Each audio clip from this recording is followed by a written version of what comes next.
Hello students, welcome to my channel. आज मैं इस वीडियो में मैं आपको फॉल्ट के जरिए 4 नंबर लेते हुए इनमें से जो सबसे बड़ा वाला नंबर होगा उसको मैं रिटर्न करवा के दिखाऊंगा। चलो प्रोग्राम की ओर देखते हैं। पहला जो लाइन है हेडर फाइल का stdio.h standard input output header file. इसमें प्रिंटर स्कैनर के अलावा और भी काफी सारे फंक्शन डिफाइन किए हुए हैं। उसके बाद आता है मेन मेथड। यहीं से आपका प्रोग्राम एग्जीक्यूशन स्टार्ट होता है। इसका रिटर्न टाइप दिया हुआ इंटीजर। 3 वेरिएबल में डिक्लेयर किए हुए आई एन एन के नाम से। तीनों वेरिएबल इंटीजर टाइप है। इसके फॉर्मेट कोड %d है। तीनों वेरिएबल कम से कम 6 बाइट स्पेस ऑक्यूपाई करेंगे। एक वेरिएबल 2 बाइट स्पेस ऑक्यूपाई करेगा। इसका जो रेंज है उसका रेंज -32,768 से लेके +32,767 तक है। इसी के बीच में इस वेरिएबल वैल्यू रहेगा। डिक्लेरेशन के बाद मैंने जो इंस्ट्रक्शन लिखा है उसमें कि m में 0 इनिशियलाइज किया है। m में 0 इनिशियलाइज किया है। क्यों किया है? क्योंकि सबसे बड़ा नंबर लाने के लिए हमें सबसे छोटा नंबर लेना पड़ता है और सबसे छोटा नंबर लाने के लिए सबसे बड़ा नंबर लेना पड़ता है। तो जो वैल्यू मैं लेने जा रहा हूँ उसके हिसाब से 0 सबसे छोटा ही है, इसलिए मैंने 0 लिया। क्योंकि मैं 4 नंबर लूंगा इसलिए मैंने लूप को 4 तक ही घुमाया है। यहाँ पर मैंने जो 4 लिया है यहाँ पर मैं n भी दे सकता था, लेकिन प्रोग्राम को ज़्यादा बड़ा न करते हुए थोड़ा छोटे से मैं आपको समझाऊंगा। उसके बाद मैं और किसी और प्रोग्राम में आपको मैं n से भी दिखा दूंगा। इस वाले सेक्शन को कहा जाता है इनिशियलाइजेशन, इसको टेस्ट कंडीशन और इसको इंक्रीमेंट या फिर डिक्रीमेंट। फॉर लूप में 2 सेमीकोलन मस्ट होते हैं, उनमें सेमीकोलन 2 सेमीकोलन रहने चाहिए। और एक और बात, अगर ये फॉर लूप सेमीकोलन से खत्म होता है तो ये प्रोग्राम, ये जो लूप है वो गलत इटरेशन के लिए वो काम करेगा। मतलब जब लूप 5th नंबर इटरेशन में जाएगा तब वो अंदर किया उसका काउंटर पास होगा। क्योंकि मैंने यहाँ सेमीकोलन नहीं दिया है, इसका मतलब ये लूप कम से कम 4 बार घूमेगा। लूप हम कब देते हैं? जब हमें कोई इंस्ट्रक्शन या फिर इंस्ट्रक्शंस रिपीटेडली एग्जीक्यूट करना पड़ता है तो हम उन इंस्ट्रक्शंस को लूप के अंदर इंक्लोज करते हैं। लूप के ठीक बाद मैंने क्या किया, स्टेटमेंट एक पास किया, एंटर द नंबर। तो मैंने सपोज किया नंबर दिया, मैंने एन में नंबर दिया, मैंने सपोज करो 5 दिया। एम में कितना था? 0। एम में कितना वैल्यू था? 0। अब 5 जो दिया है वो यहाँ चेक करेगा 5 क्या 0 से बड़ा है? हाँ, 5 0 से बड़ा है। तब ये वाला वैल्यू इस n में जो वैल्यू रहेगा वो ये m की ओर शिफ्ट करेगा।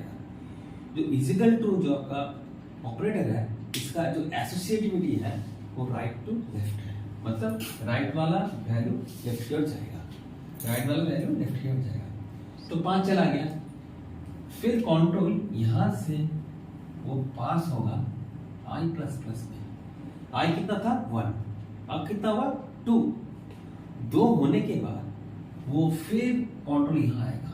यहाँ टेस्ट कंडीशन में चेक करेगा कंडीशन क्या सही है।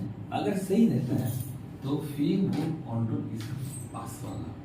फिर वही एंटर द नंबर, n में वैल्यू दूंगा। इस बार जो मैं नंबर देता हूँ वो है आपका 10। लेकिन उससे पहले जो नंबर n आपका m में गया था वो था 5, जो समझाते मैं देना भूल गया था। तो n में जो 10 गया, ठीक है, वो 10 इस वाले इंस्ट्रक्शन के सहारे गया। फिर वही कंडीशन चेक होगा, इफ स्टेटमेंट यहाँ चेक होगा। सिंपल इफ के लिए इसको जाएंगे simple if statement. Simple if कब यूज करते हैं? जब एक ही कंडीशन हमें चेक करना पड़ता है। एक कंडीशन मतलब बड़ा है तो काम करेगा। तो 10 दिया, 10 क्या पहले वाला जो m में 5 है उससे कि बड़ा है? हाँ बड़ा है।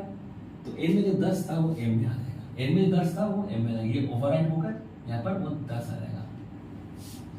फिर कंट्रोल i+ में शिफ्ट करता है। i कितना था? 2।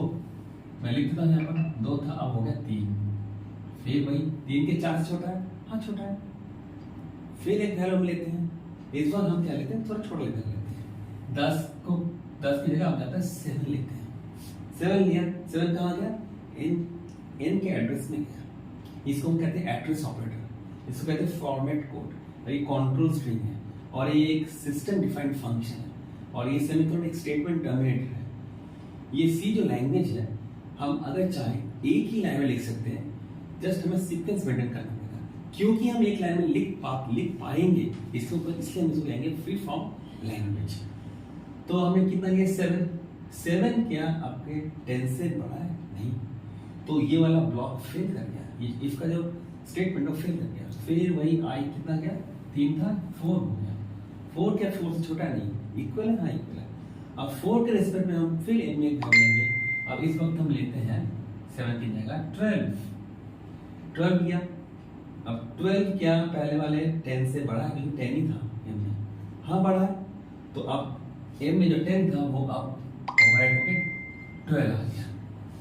फिर आई बड़ा, क्योंकि आई लूप तो एग्जिट होगा ही, नहीं तो इनफाइनाइट में चल जाएगा। 5 हुआ, 5 क्या 4 से छोटा है? नहीं, इक्वल है, नहीं।